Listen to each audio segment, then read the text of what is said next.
cardiology webinar on the cardiac cycle, the factors that regulate cardiac output, and if I have time, I'll go over heart failure, a little bit of heart failure. Now, for those of you in the Hangout, please interrupt me at any time if you don't understand something or want to ask a question, just by speaking into the microphone. For those of you who are joining us by the broadcast, you can broadcast itself. The screen will have a button with 9 squares on it on the top corner. Press on that, and then a Q&A app should come, or it may already be up, and type a question in, and I'll be able to see it. Okay, so let's get started. So let's talk about the cardiac cycle. So this is more a revision of year 1 and 2 material. So, and the best way of talking about the cardiac cycle is by looking at the different pressure changes and volume changes that occur during a single beat. So a good way of representing it is by a volume pressure curve, okay? By a volume pressure curve. So on the vertical axis will be pressure. On the horizontal axis will be volume, okay? And what I'm going to do is I'm going to draw a pseudo heart over here, and I do apologize for my lack of seemingly artistry. Okay, so those are your valves. Okay, does that vaguely resemble a heart, guys? Yeah. Yeah. Yeah. You guys don't sound convinced. All right, so that's meant to be a heart. That's meant to be left atrium. That's left ventricle. Oh, okay. Yep. Now I see it. Your mitral valve, and that's your aortic valve. I drew half the heart, basically. Okay. Okay.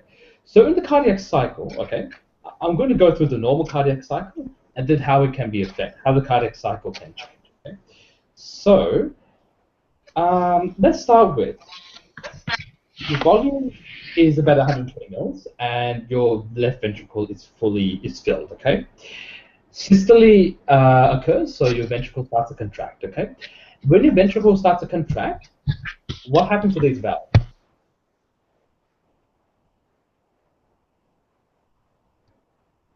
Guys? The AV ones, or the? Oh, either of these valves. So your mitral valve here, or your AV valve. What happens to the valves? Well, your AV ones. So yeah. So your mitral valve is going to be closed as the left ventricle contracts. So, yeah. So when your left ventricle contracts, your mitral valve closes. Your aortic valve is also closed. So what's going to happen to the volume, and what's going to happen to the pressure inside the left ventricle? Well, the volume will stay the same, but the pressure will increase as the heart muscle contracts. Good. So the heart muscle is contracting, and the pressure is rising and rising and rising and rising and rising. Okay. What phase of contraction is this called? Is that isovolumetric? Good. This is isovolumetric. Okay. This is isovolumetric contraction. All right. And we call it isovolumetric. The iso means same. Stays the same, yeah? Isovolumetric contraction, volume stays the same. Then, at this point in time, the left ventricular pressure is so high that it exceeds your aortic pressure. What do you think would be the pressure over here when the left ventricle, when the aortic valve opens? In a normal human. Oh, so above your diastolic? Yeah, about 80 millimeters of mercury, yeah? So, your aortic valve opens, right? Your aortic valve opens, and you start to get ejection of fluid. Yeah, so you get an ejection. Phase. Yeah, fluid starts to shoot out of your left ventricle. So when that happens, fluid is shooting out, blood is shooting out, but your ventricle is still contracting more and more and more because it's still in systole, isn't it? So your tension inside your left ventricle keeps increasing. Your pressure will keep increasing because your left ventricle is squeezing still as the blood is being pumped out. Yeah? Mm-hmm. Okay. So blood's been pumped out, out, and this is what we call your rapid ejection phase. Rapid ejection phase.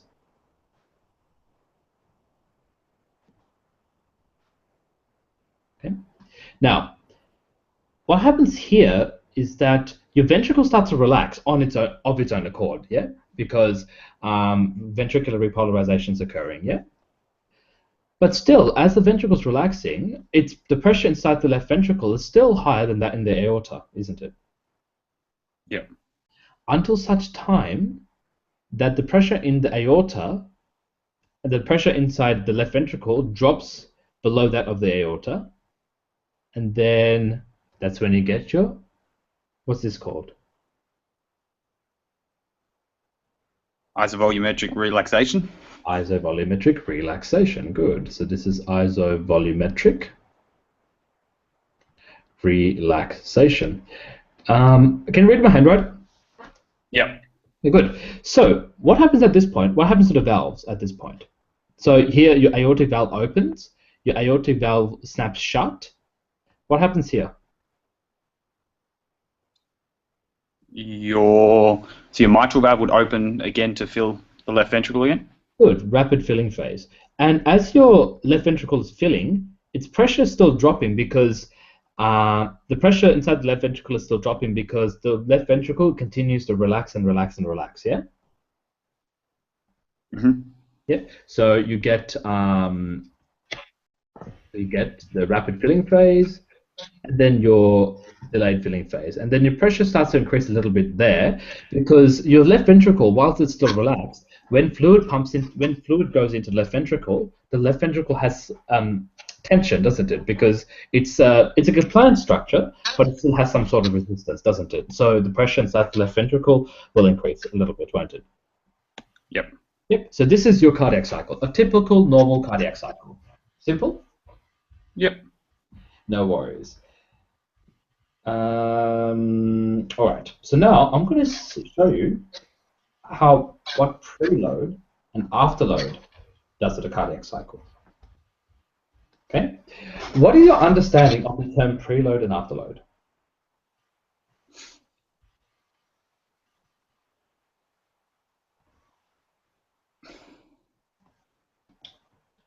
Zelia? So I guess like preload would be the load before. So like your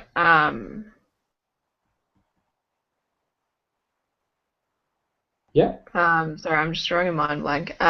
Wait, no, your afterload would be things like resistance and yeah, like mainly resistance and stenosis and things like that. But your preload will be what fills your heart essentially. You've got the gist of it. So the preload is basically the venous return. Yeah. Yeah, it's the venous return. It's a right atrial pressure. Okay? So it's talking about the venous side of things, about how much fluid is shoved into the heart. Yeah. Now, what do you expect if you have an increased preload into the heart? What do you expect to occur to the cardiac output? To the stroke volume. Wait, sorry. So What do you expect to happen to the stroke volume if you increase your preload? so that will go up. Yeah, so it'll rise, won't it? Yeah. Yeah, good. So, and why does it go up?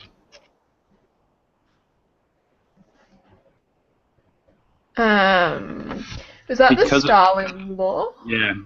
Yeah. So that's because of Starling stuff. So mechanistically, it's because when you have a high end diastolic volume, your muscle is stretched. So that means the sarcomeres actually align better to one another. There's more actin myosin crosslinks. Do you remember from muscle physiology in second year? If the muscle is stretched, it contracts better. Do you remember that? Yep. Yeah. Yeah, it's the same thing in the heart. So what would you expect to see over here in terms of the cardiac cycle? How would the cardiac cycle change? So I'll just let me just redraw that. What would you expect to see happen to here? So remember, we've got a high preload. We're pushing more fluid into the left ventricle. So what's going to happen? So your volume would be greater, so that line would continue further to the right. Yeah. Yeah, and further up as well, because remember, as we were filling the left ventricle, the pressure started to increase because the left ventricle is, whilst it's a compliant structure, it's not 100% compliant. There'll be a pressure change associated with the volume change, yeah? Yep. Yep. And then from this point, your ventricle will start contracting. And basically because the contraction's a bit more vigorous, the pressure inside the left ventricle is a bit higher, and therefore you can push a little bit more blood out, can't you? Yep. Yeah. So something like this will happen. So your stroke volume is a bit high. So this is what you'd expect in a high preload, yeah? So, okay, so that's rather straightforward, yeah? Now, what do you expect to see in afterload? If you have a high afterload, what is afterload?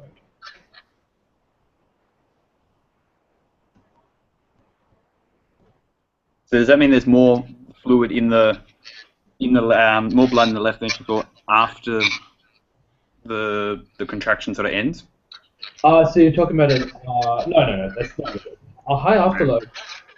A high afterload simply means the resistance to the blood going out of the left ventricle. That is the afterload. So one cause of a high afterload is systemic hypertension. Yeah. Yep. What's another cause of high afterload?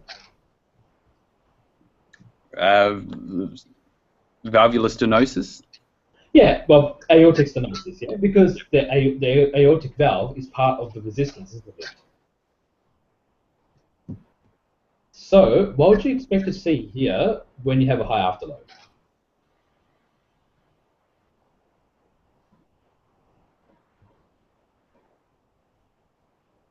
So your volume wouldn't be as far to the left.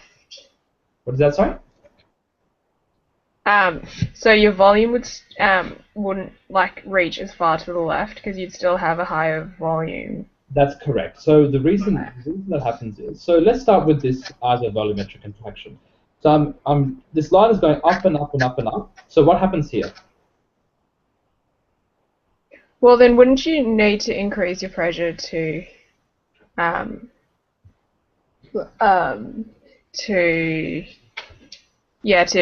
correct for the afterload? Good. Yeah, you need to increase your pressure to correct for the afterload, because you need to increase your left ventricular pressure to open the aortic valve. So therefore, if you've got a high arterial blood pressure, if you've got hypertension, you need to increase your left ventricular volume, so your left ventricular pressure, to exceed the arterial pressure to open your aortic valve, or you need to increase your left ventricular pressure by enough to force open the aortic valve. Yeah. So you get a high value of this, won't you? You get a straight line up. Yep. Then as the volumetric contraction starts, so your heart has to go to higher and higher pressures, yeah? Now what happens here is that when you have an increased afterload, did you ever see a curve that goes from the origin and does something like this?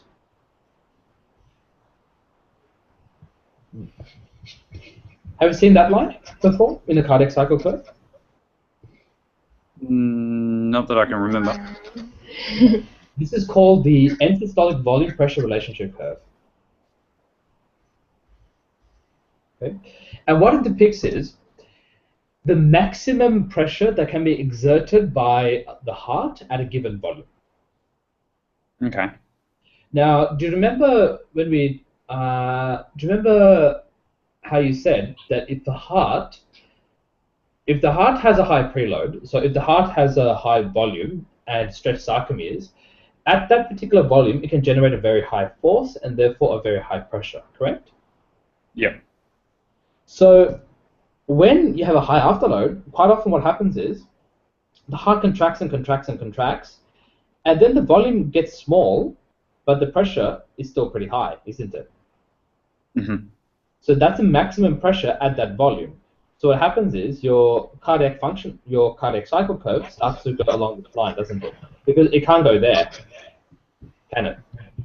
Ah, yep. Yeah. So it goes down this line because it's reached the maximum possible pressure at the given volume. And then the heart will relax on its own accord because that's a time-dependent thing, either volumetric relaxation. Yeah? So when you have a high afterload, your stroke volume can drop.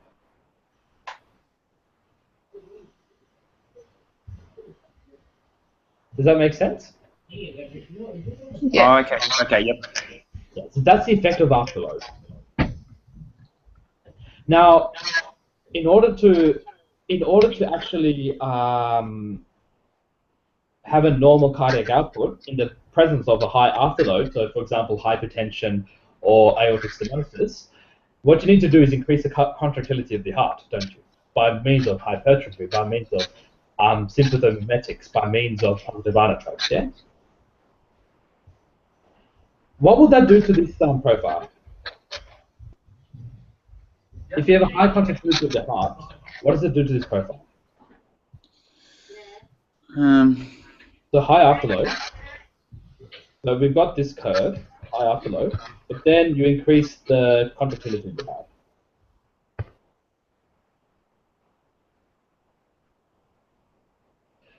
Would you agree with me that if the heart has a high contractility, for a given volume of left ventricle, it can exert a higher pressure? Would you agree with me there? Yep. It can exert a greater maximal pressure. So what actually happens is the slope of that curve increases. Which therefore means you can correct for your stroke volume deficit. Exactly. So what happens is then that curve will go down there, and then isovolumetric relaxation would occur normally, and you have a normal stroke volume. Right. Okay, so that's the cardiac cycle. Make sense? Sorry, just like what causes correction? Like, Okay, that's just what the body does. So okay. So remember, when the heart is like any other tissue, it responds to stimuli. Yeah, when your pancreas senses low glucose levels, it releases glucagon. The islet cells release glucagon. When the pancreas detects high glucose levels, it releases insulin. Similarly, when the myocardium of the heart senses a pressure overload, so a high end systolic pressure, a pressure overload, then the heart responds by causing hypertrophy of its own muscle. Right. Okay. There's a stimulus. It's a stimulus response pathway. Okay. Cool. Thanks. Yeah. Oh, and sorry. Yoni had a couple of questions. And like, well, one of them was, does atherosclerosis lead to stenosis? Does atherosclerosis? I think that was. I'm not entirely sure whether. You actually make a very good point. Atherosclerosis and aortic stenosis are very similar pathologies. Very, very similar things happen. The difference between the two is that in aortic stenosis, part of the aortic stenosis is basically an atheroma of your aortic valve. But what actually happens in that occasion is that you actually get calcification. So from memory, part of the chronic inflammatory pathway of your aortic valve involves the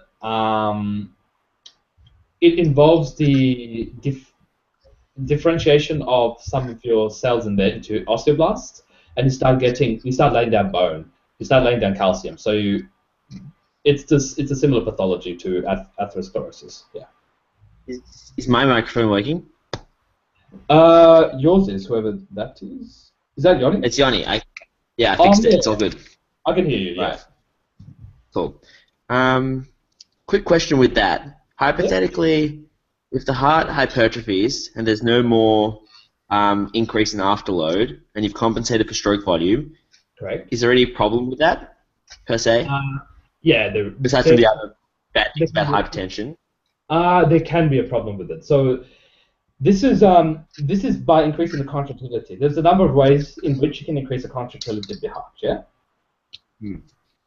But if you were to increase the contractility of the heart purely by hypertrophy, what kind of heart failure can that lead to?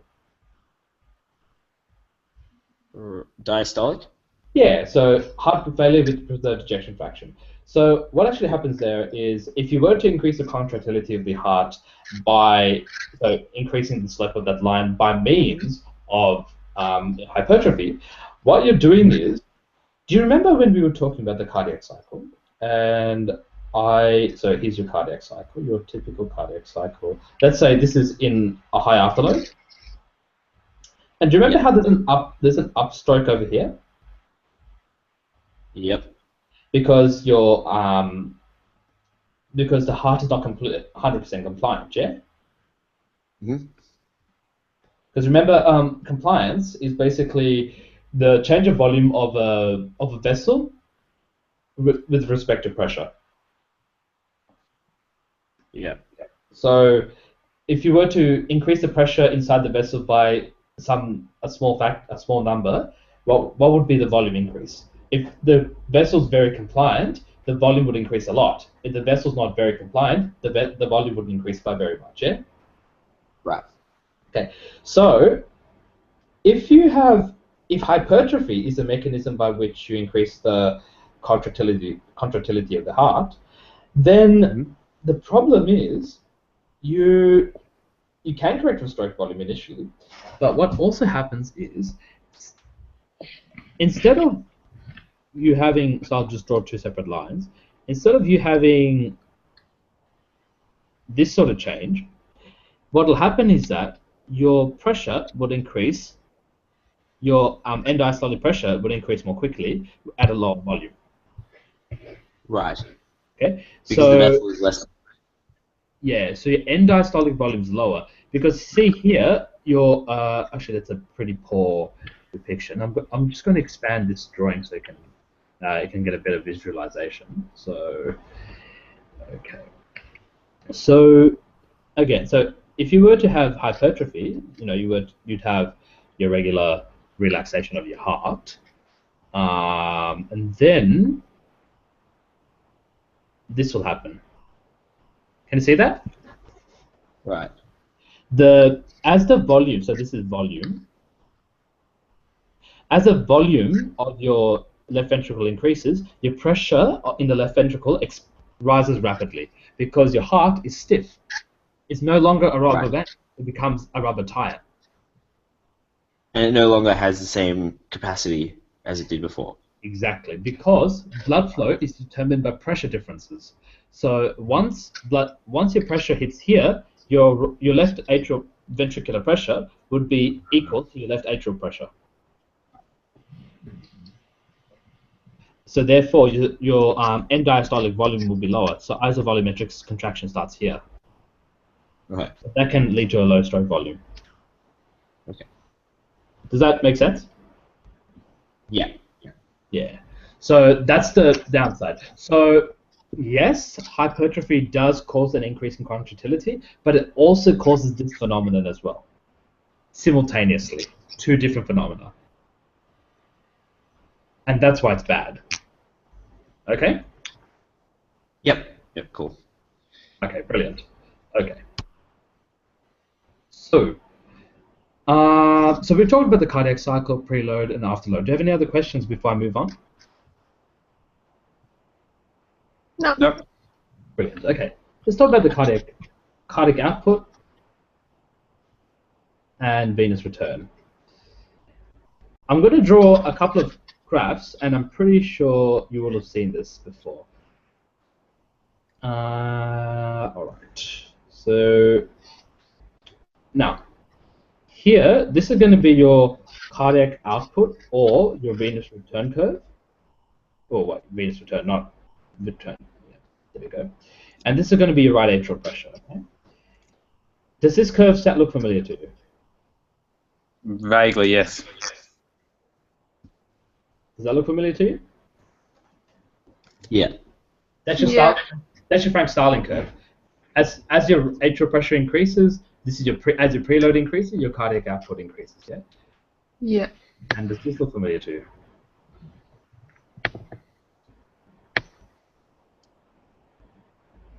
That's your venous return curve, yeah?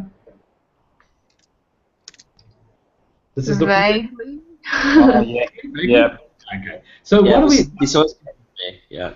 What is that, sorry? This always used to confuse me. But yeah, anyway, carry on. Yeah. Sorry. Yeah. Oh, this used to confuse you. Yeah. Okay. So it's good. Let's go over this Yeah. then. Why don't we? Okay. So why don't we'll first focus on this curve over here. Okay. This is your Frank Starling curve. Does this curve make more sense to you? Yeah. Okay. Is it the venous return curve that used to confuse you? No, it's like they're kind of. I think if this is what I'm thinking about, they kind of contradict each other, but then what actually happens is where they intersect, and that was confusing. But yeah, just you explain it as you do, and I'll listen. Okay, and then you can ask a question. Okay, so so obviously the cardiac output and venous return at the steady state have to equal one another, yeah. So there's a volume of So at the steady state, the volume of blood in your heart will be constant. So what goes in comes out.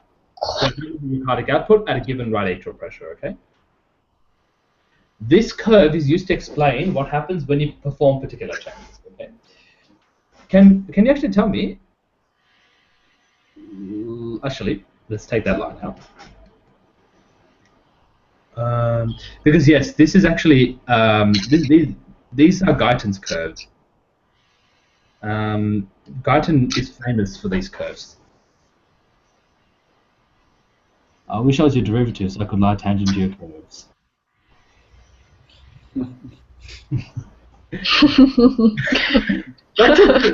You just got that? I thought it was serious, and then it took me a while to realize. I was joking. Yeah, I couldn't figure out what it meant. What is this? What pressure is this called?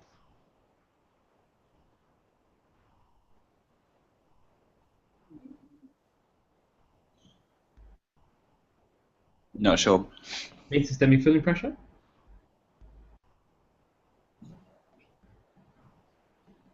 Do you remember that term? Yep. Yeah. Do you know what it is? No. Okay. Take a dead person, and let's take all the blood out of that person. Yeah. Yeah. Now you can think of all the blood vessels and the heart as one closed tube. Yeah. Yeah. Let's cut a small hole in the aorta, and then just fill the whole circulation with blood or water or some kind of fluid. Yeah. Mm. And so you fill it up with fluid. And now let's suppose you can close up that hole by using some kind of putty or some kind of substance. Okay. The fluid in there will have some sort of pressure, won't it? Yes. Yeah, that's a mean systemic filling pressure. Okay. Basically, the pressure of the blood in a dead person. Okay. Okay. Right. So Wait, so the pressure on the like your vessels? Yeah. So the pressure of the blood on your vessels, because remember, Okay. So Yes. your blood is pushing outside to the sides of the vessels. So if you have a blood vessel here, okay, and you've got blood inside here, the blood is going to be pushing on the vessels this way, won't it? Transmural, we call it, yeah? If there's no circulation going on, it is like no pumping going on, you just have blood sitting in the vessel, but it's expanding the vessel a little bit, isn't it? Yeah. Blood vessels are not pipes. They're flexible. They're flexible tubes, yeah? So if you can fill the vessel up a little bit, it'll expand a little bit, and it'll have some sort of recoil. So, which keeps the blood in the same volume. So blood pushes out against the vessel. That's your mean systemic filling pressure when in a dead person. So there's no pumping of blood. Does that make sense? Yeah. Yeah. And which is why on this occasion, your mean systemic filling pressure is equal to your right atrial pressure when your cardiac output is 0.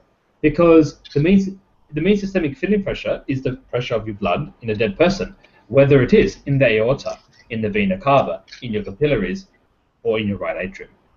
Does that Wait, make is sense? is that downsloping curve the cardiac output or the venous return? Venous return curve. Okay, right.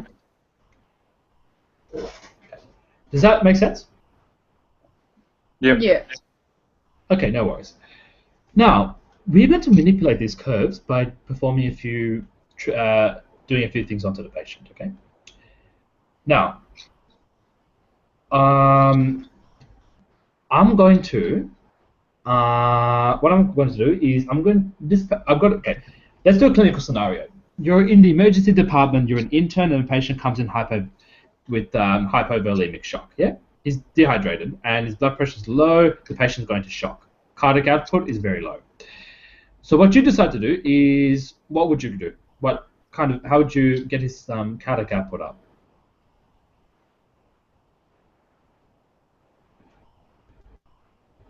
Well, if he's hypovolemic, you'd be trying to give fluids. Yeah, give fluids. Yeah, just pump some normal saline into a vein. Okay, what's that going to do to this curve? Going to increase your venous return. Yeah. So what does it do to the venous return curve? Moves it to the right. Good. Yeah. Saying? It translates the curve to the right. This curve, that map of this curve assumes a constant. Assumes a constant mean systemic filling pressure. Yep. So what we are doing is we are actually changing the venous return curve. We're actually translating the venous return curve. Okay? Yep. Now, at this point in time, okay? So think of it like chemistry. So when you do chemistry, when you have an equilibrium system, you perform a change to the equilibrium system, and it takes time for the system to reestablish equilibrium, yeah? Yep. So what I want to know is, what are the intervening events? At this point in time, your cardiac output is still there because your left ventricle is just doing its thing, yeah? Your venous return is higher though. Does that make sense? So your venous return is higher than your cardiac output. So your heart is going to start filling up with blood. Make sense? Yep. So your heart's going to start filling up with blood. Your atrial pressure is going to start increasing, isn't it? Yes. Yeah. So when your atrial pressure starts to increase, your cardiac output will start to rise, won't it? Yes. Yep. Cardiac output rises. What happens to your venous return subsequently? It would decrease. It would drop, yeah, because as your heart is basically being backed up with blood, your venous return will start dropping. Yep. Until your cardiac output is equal to your venous return, so your heart, the fullness of your heart remains the same. So can you see how we've moved up the Frank-Starling curve here? Yep. That's how you increase the cardiac output. How does giving someone fluids increase their mean systemic filling pressure? Is it just because they actually have more fluid in their vessels? Exactly. So if you take the dead person again, and so you pump their veins, you pump the dead person's veins with fluid, and then you measure the pressure inside the aorta or the vena cava or the right atrium, and you get some value, say 70 millimeters of mercury or something. Okay. What happens if you start if you start jamming more fluid into this dead person's vein, into this dead person's circulation? What's going to happen to the systemic filling pressure? Yeah, so that would increase. It would increase. So similarly, in a live person, if you jack more fluid into this patient's veins, the systemic filling pressure is going to rise. Right. And so how long does this process take, like, to reach that equilibrium? Honestly, I don't know. Probably seconds to minutes. It depends on I'm actually not entirely sure how long it takes, but not. I don't think it's hours. I think it's in the order of minutes, the seconds to minutes. Okay, like, this is gonna sound really dumb, but just based on the Frank-Starling law, and like just based on like muscle physiology, where if you're increasing the pressure, like well, if you're increasing distension, Yeah. you're gonna increase your pressure. Wouldn't it kind of correct automatically then? Can you rephrase that? No. Sorry? These questions are important. Can you rephrase that? So just because you're increasing your distension of your ventricles when you're increasing their fluid volume, wouldn't just based on muscle physiology, wouldn't you increase your cardiac output and correct for that immediately and reach that equilibrium? Yeah, but the fluid has to go. You have to start distending your heart first. So the fluid has to go. More fluid has to go into your heart. Right. Okay. Yeah, I'm just not sure how long that takes. I think it's in the order of seconds to minutes, though. Okay. Great. I'm leaning towards the seconds thing because if you pump fluid into your vein, that's going to create a pressure wave from the vein into your vena cava, and then from your vena cava into your right atrium. So I think that pressure wave will only take seconds to go through. But yeah, as you say, you distend your heart. That's what the Frank-Starling curve is for. That's what it depicts. Okay. Make sense? Yeah. Thank you. No dramas. Okay. So that is what happens if you were to fill the left if you were to push fluid into a patient. Yeah. So that's the basis by which we just, if we see a hypervolemic patient, we just chuck fluid into them. Yeah. That's the reason why. Okay. Now, next question. If you were to give somebody a positive inotrope, if you were to give a patient a positive inotrope, so can you give an example of a positive inotrope, guys? Digoxin.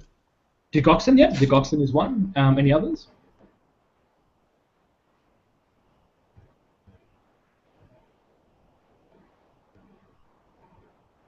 Anyone else? No. Adrenaline? Adrenaline is another positive inotrope. Anything that stimulates, any sympathomimetics, they will all. A sympathomimetic would cause the contractility of the heart to increase by mimicking sympathetic stimulation. Yeah. Yep. Yep. Good. Yeah. So digoxin is another positive inotrope. So is adrenaline. So what's that going to do to these curves? You're going to increase the contractility, thereby increasing the cardiac output. Correct. By what mechanism? So what we're going to talk about the mechanism here. What does it do to these curves? Not sure. Okay. So for a given preload, for a given right atrial pressure, your cardiac output is going to rise, isn't it? Because your heart stronger can generate more force. So your Starling curve will do this. Make sense? Yep. Okay, so what happens here? So when you suddenly increase your your contractility, your venous return is still there, yeah? Your cardiac output is up here. Yep. So what's going to happen to the fullness of the heart?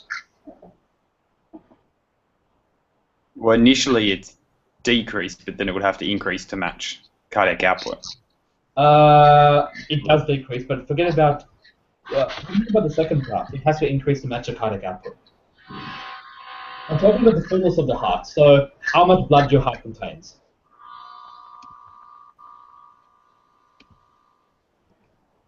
So on this occasion, more blood's going out than blood going in. Yeah.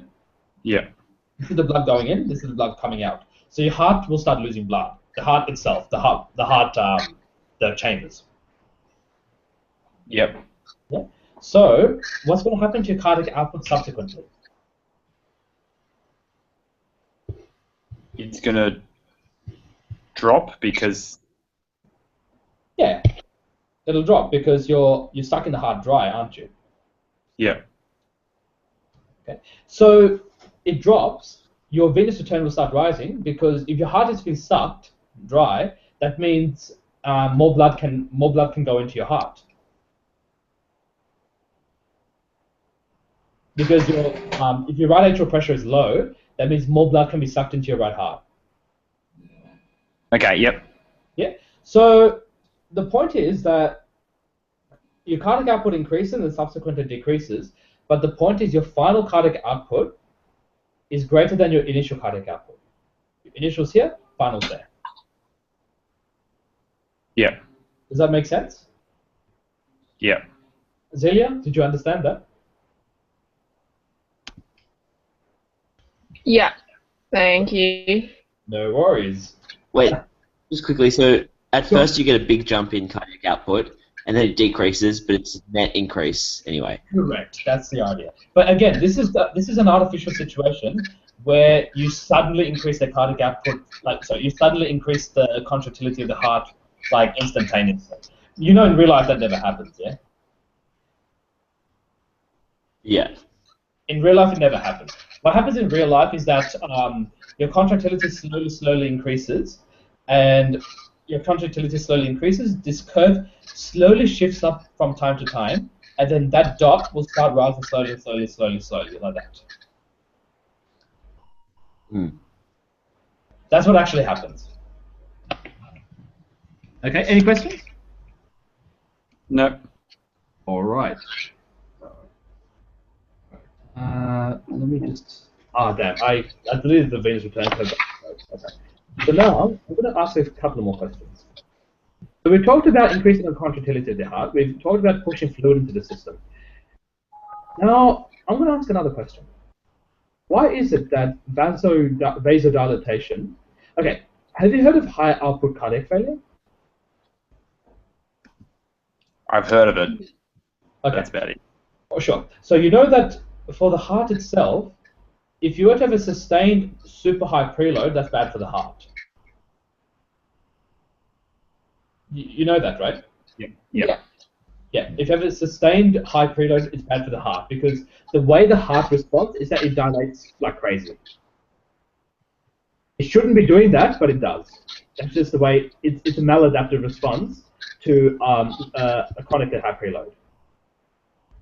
Which is part of the reason why, say, mitral regurgitation. If you have mitral regurgitation, you have a chronically high preload, yeah? Yep. Because you keep pushing blood backwards, and then it'll go back into your left heart. Now, so if you have systemic vasodilatation, what's going to happen to these curves?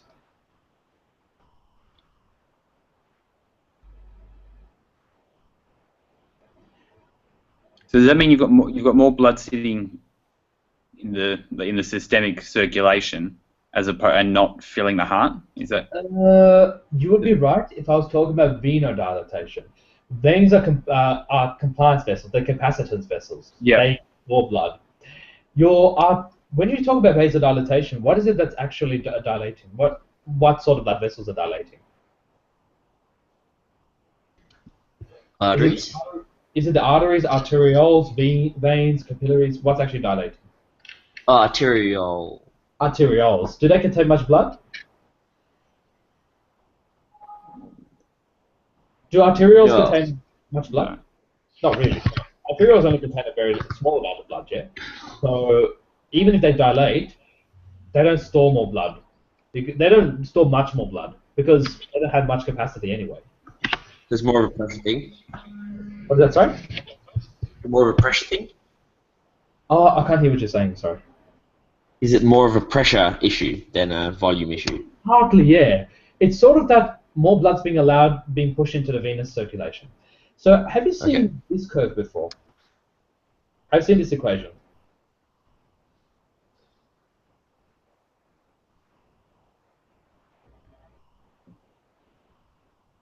Have you seen this before? That equation? What's RVR? Resistance to venous return is a theoretical quantity. Okay. It's basically the resistance to venous return is actually see that slope? Mm-hmm. That's the RVR. Like if you do maths, right? If you think about it mathematically, see, cardiac output is your y-axis, yeah? Cardiac output is your y-axis, right? Atrial pressure is your x value, the x-axis, yeah? So y is equal to some constant minus x over another constant. Right. Yeah. So you can see how so the slope is equal to 1 over the resistance of venous return. Does that make sense?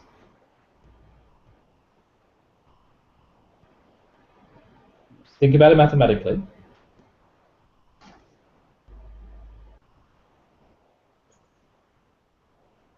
Vaguely. Yes. That's right. Is it vaguely? I'll actually write it out for you.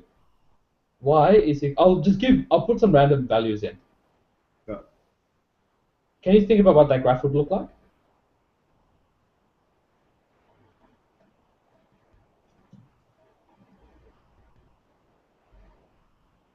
It'll look something like this, won't it? Yeah, sure. That's 3. What's your slope here? Negative half. Oh, so it's RVR. Right, okay, yeah. Yeah, so similarly, negative half, the slope here is negative 1 over resistance of venous return. Yeah. Okay? Never thought you'd have to see methods again, did you? No. Maths is very useful. Maths is very useful for these sorts of things. Sure, yeah. All right. So let me just get rid of all this stuff. Unfortunately, this software doesn't have a rubber, so I have to select each piece of drawing and remove it manually. Okay. Now, the resistance to venous return is composed of a weighted average of your venous resistance and your arteriolar resistance. Yeah. With me so far? Yep. Now, resistance of venous return is mostly resistance of venous return is mostly determined by your venous resistance. Yeah. Yes. Okay. But the venous resistance is practically constant. Okay. Yep.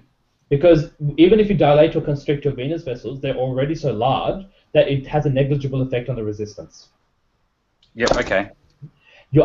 Whilst your arteriolar resistance has a lower contribution to your resistance to venous return, the arteriolar resistance is much, much more variable. Yep. Okay. Yep. Which means that to change the resistance to venous return, you change the arteriolar resistance. Mm-hmm. Does that make sense? Yep, that makes sense. Zelia? Zelia? Did she go? Oh no, she's still here. Zelia? Yoni, did you get that? Yeah. Okay, awesome. Now, let's say you have a condition like thyrotoxicosis, okay? So can you tell me about thyrotoxicosis, what sort of clinical features you'd see? Say a thyroid storm or beriberi, or no, let's do a thyroid storm. What would you expect to see?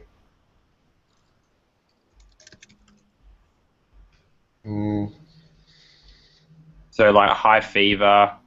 Yep, high fever. Yep. Regular beat, like heartbeat. Yep. Sure. What else would you see? Cardia? Tachycardia, did you say? Mm-hmm. Sure. Actually, let's forget thyrotoxicosis. I'll do a different disease. Have you heard of beriberi?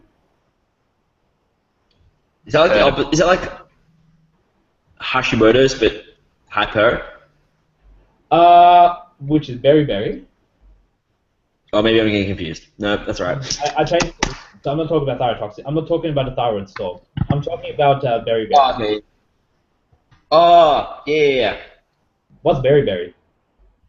Has that got to do with nutrition? Yeah, it's a deficiency of which I beg your- which vitamin? I don't know. I'll give you a clue. The deficiency of the same vitamin also causes Wernicke's encephalopathy. Oh, is it thiamine or? Thiamine, yeah, vitamin B1. Is Wernicke's encephalopathy what, in Monash questions, alcoholics get? Yeah, because the thing with alcoholics is that, oh, not just in Monash questions, but like in real life, we go to the psych ward. Yeah. Quite often patients who are alcoholic, they have thiamine deficiency because they just don't eat. Right. Because alcohol is a source of glucose, yeah? It's a source of calories.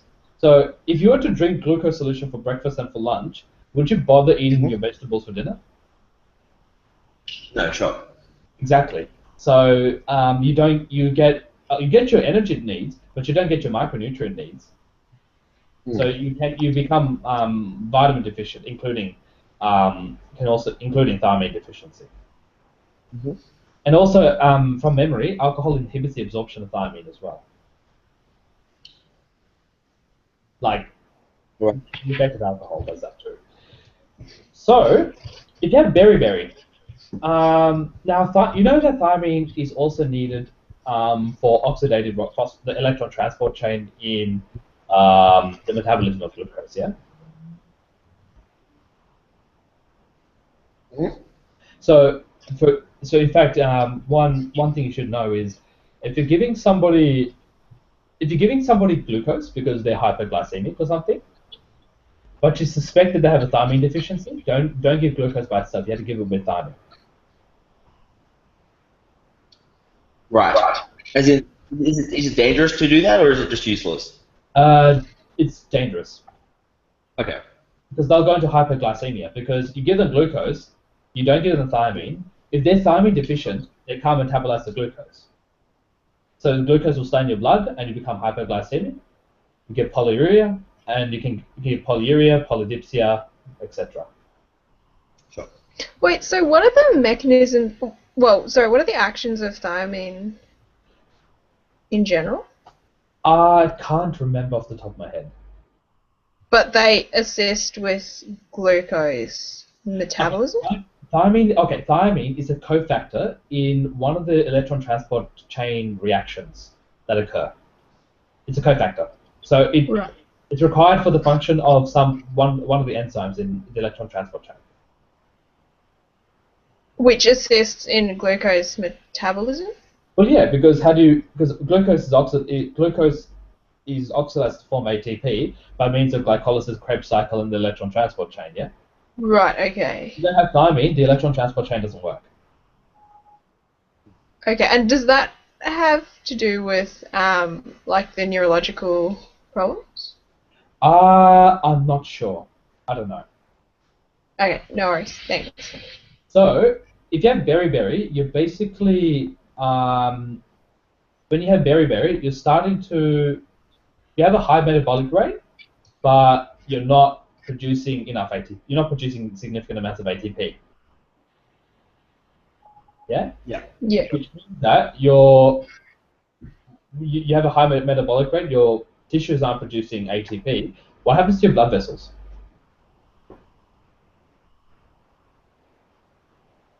You have a buildup of metabolites. Right. What does that do to your blood vessels? What does that do to your arterioles? Not sure. It dilates the arterioles, yeah? That's how each tissue manages its own blood supply. If your tissue is hypoxic, or if your tissue has a buildup of metabolites, those metabolites actually dilate the blood vessels. We call that active hyperemia. Do you remember that term? Yeah. Yep. Yeah, that's active hyperemia. So, if you have beriberi, this happens all over your body. So you have a systemic vasodilatation, yeah? Yep. So what happens to your resistance to venous return? What's that? Oh, wait, no. So does that decrease? It decreases, yeah. Your resistance to venous return will decrease appreciably. So when you decrease Why is that? Because remember, your resistance to venous return is a weighted sum of your venous resistance, which is constant anyway, and your arteriolar resistance. If you decrease, Arterial resistance decreases. your arteriolar resistance decreases, your resistance to venous return would also decrease.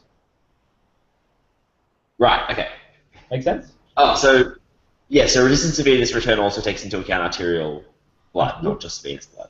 Yeah, not arteriolar, not just so arteriolar and venous. Your arteriolar resistance is dropping.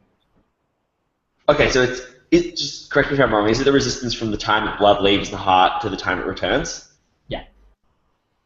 Okay. Okay. With me so far? Yep. Yep. So what will that do to your venous return curve?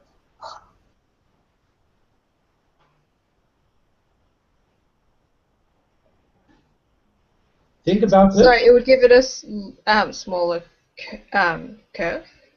Like essentially your gradient would decrease. Remember, your denominator is dropping here. Your denominator here is dropping. So what's happening to your slope? So like it would be greater negative. It'll be more negative, yeah. So your curve would be, your systemic filling pressure will stay the same because we haven't added more fluid, have we? So it does that, doesn't it? So your cardiac output is here, your venous return is here, your heart starts to fill up, doesn't it? Your heart itself starts to get chock-a-block full of blood. That'll increase your atrial pressure, that'll increase your cardiac output. Until your cardiac output stays constant over here. Make sense? Yeah. And that is how vasodilatation. That's how vasodilatation causes an increase in cardiac output. Okay. Yep. Sound good? Yep. Awesome. Sorry, did you say vasodilatation causes a decrease in cardiac output? Oh no. Vasodilatation causes an increase in cardiac output. Okay, yeah. Alright, great. There. Yeah. Make sense? Yeah. Okay. Now I've got one more clinical scenario to show you. Wait, is that a rule that holds true most of the time, that vasodilatation causes an increase in cardiac output? In fact, vasodilatation always causes an increase in cardiac output. Okay. I mean, that makes sense, I guess. But yeah. Okay. Now, I'm going to ask you one more question. Why is it? What would happen if you had venodilatation? Well, then you'd have more. Is that what I was talking about before?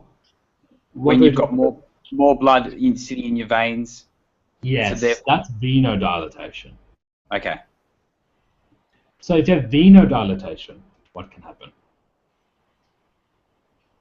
Well, you'd have less blood return, like your venous return would be less.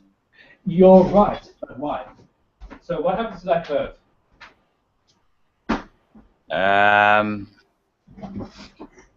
I'm not sure. I'm horrible at this. No, that's fine. No. That's okay. That's okay. This is why we're having this tute, so we can go over this stuff. Yeah. Don't stress. Yeah. Okay. You know that dead person we were talking about before, and we were pushing blood into him. Yep. What if we manually expanded his blood vessels? We kept the same volume of fluid, but we just expanded the blood vessels. So your mean systolic filling pressure would then decrease. Exactly. Your mean systemic filling pressure would drop. Okay. Yep. So what's going to happen? Your resistance to venous return hasn't really changed, because if you have venodilatation, remember that your venous resistance doesn't really change even if you have venodilatation or venoconstriction. Yeah. Is that because your pressure is your resistance is so low already? Exactly. Your resistance is so low. The blood vessels are so well. It is low, but you have a lot of capillaries and veins. The main reason is because your big veins, your big veins have very low resistance, and if you dilate them or constrict them, it doesn't really change the resistance. Okay. Make sense? Yeah. So your resistance to venous return doesn't change, even though you actually, even if you dilate your veins. Yeah? Yeah. Okay. So your curve is going to, forgive my, God, that is terrible. That is terrible drawing. Okay. Man, I really should have taken an art class, shouldn't I?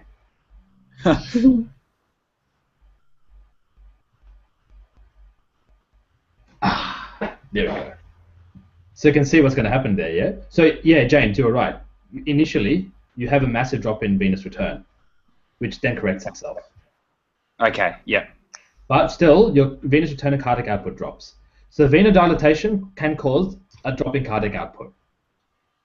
Okay, yep. Yeah. So Don't see what that? causes venodilatation? Venodilatation? I can't Yeah. think of anything that causes venodilatation alone, but I can think of things that cause venodilatation amongst other things. One of them is nitrates cause venodilatation. Right. What else can cause venodilatation?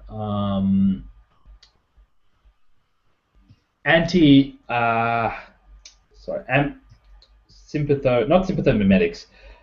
Anti-adrenergics can cause venodilatation because adrenaline causes. You know how adrenaline, if you give someone adrenaline, it causes vasoconstriction. Yeah. It causes venoconstriction as well. Right. Yeah. So sympathetic stimulation. So you know the baroreceptor reflex? Yeah.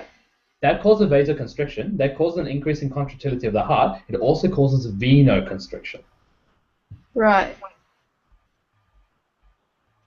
Is So, that just to shift the curve to the right?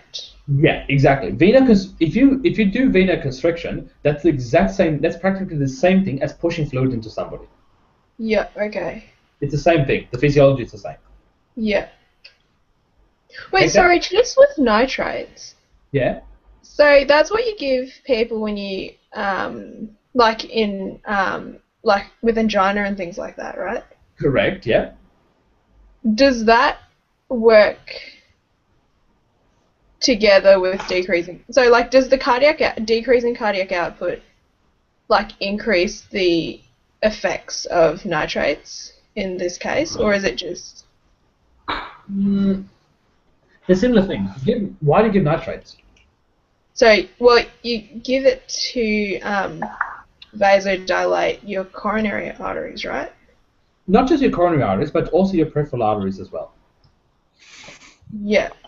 Yeah. But so like when you dilate your peripheral arteries, you increase your cardiac output. That's correct. And That's sorry, yeah. Wait, weren't we just saying that when you dilate your arterioles, you increase your cardiac output? If you dilate your yeah. Do you remember when you dilate your arterioles, the resistance to venous return drops, so you get the slope of that curve goes up like this. Do you remember that? Yeah. So then, does that essentially cancel out and give you a like similar cardiac output? Not really. You're talking about two different things. You give nitrates. You don't really care about the cardiac output there so much. You give nitrates to drop oxygen demand. That's why you give nitrate. Yeah. Now, actually, this is another talk altogether, and I can actually talk about this for another 10, 15 minutes because it's very interesting. The heart expends energy by what mechanism? Sorry? The heart needs to burn off energy, yeah? Yeah. How does it, by what mechanism? So there's work.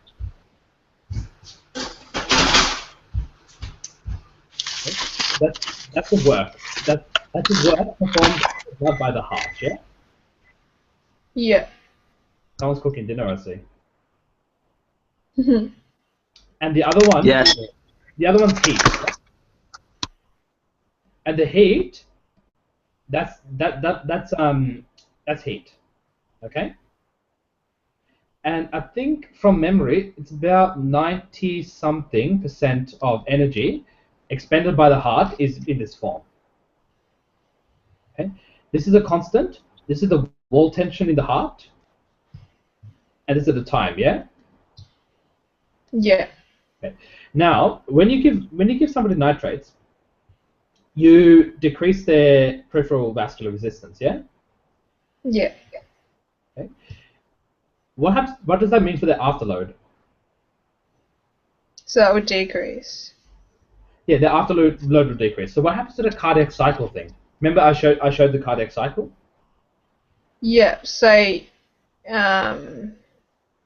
by decreasing afterload, you essentially decrease the pressure required for a given volume.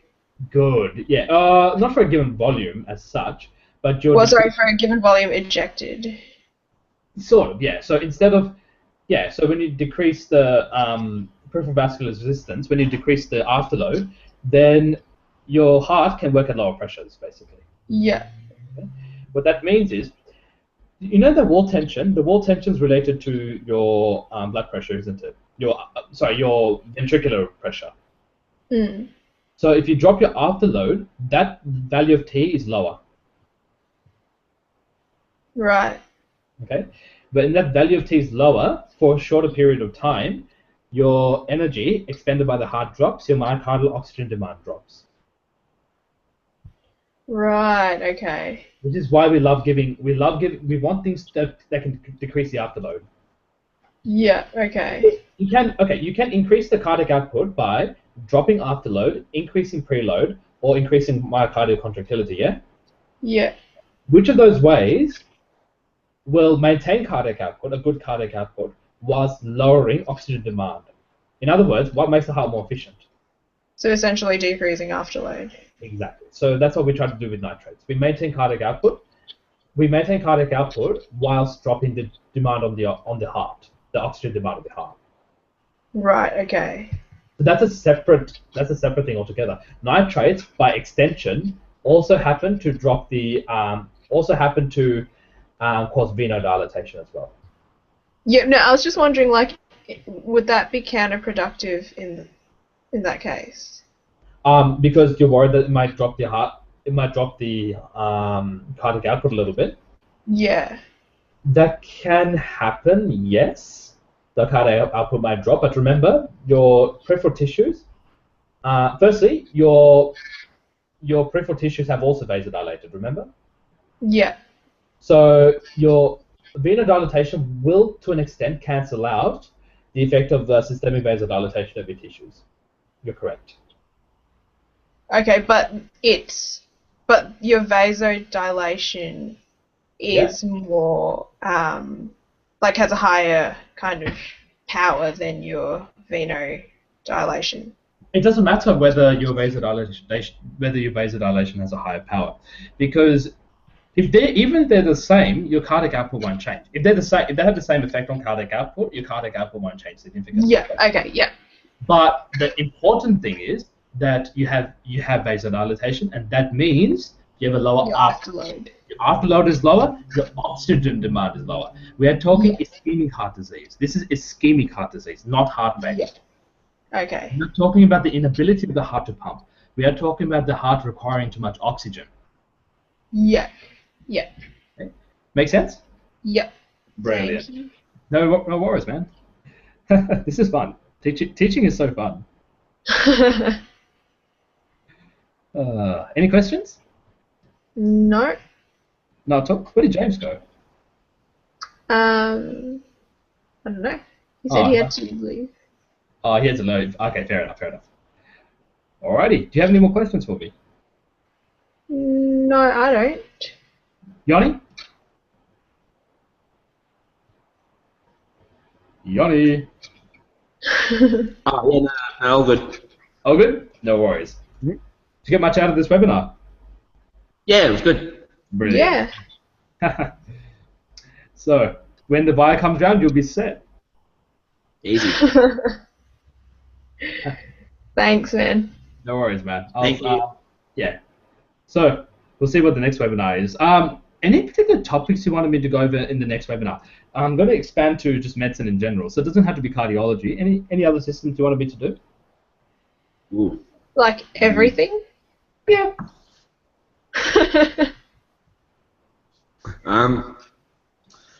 Gosh, heme I would like, but that's just me. I don't know. Yeah, It's a bit yeah. specific. To be honest, like everything, like anything would be helpful. Yeah. Take a pick. Why don't we do some? Okay, I'll keep him on the back of my mind. We should do some. Sure. We should look at respiratory failure. Yep. Oh, yeah. Mhm. Yeah, like I'll show you how to derive the alveol. You heard of the alveolar air equation? Yeah, Nope. brief sort of. Yeah, so like stuff like alveolar air equation, why minute ventilation can be. You can look at minute ventilation by looking at your PCO2, your arterial PCO2. Right. You can look at type 1 respiratory failure, type 2 respiratory failure, ventilation perfusion mismatch, and what that actually We means. look at yeah, that would be good. Can we also look at pulmonary hypertension? Pulmonary hypertension, of course, yeah. Perfect. Yeah. Yeah. Pulmonary All right. hypertension, hypoxic vasoconstriction. Yeah. Okay, no worries. I might give, if the number of topics gets more and more, I might just have 2 webinars, one after the other. Sure.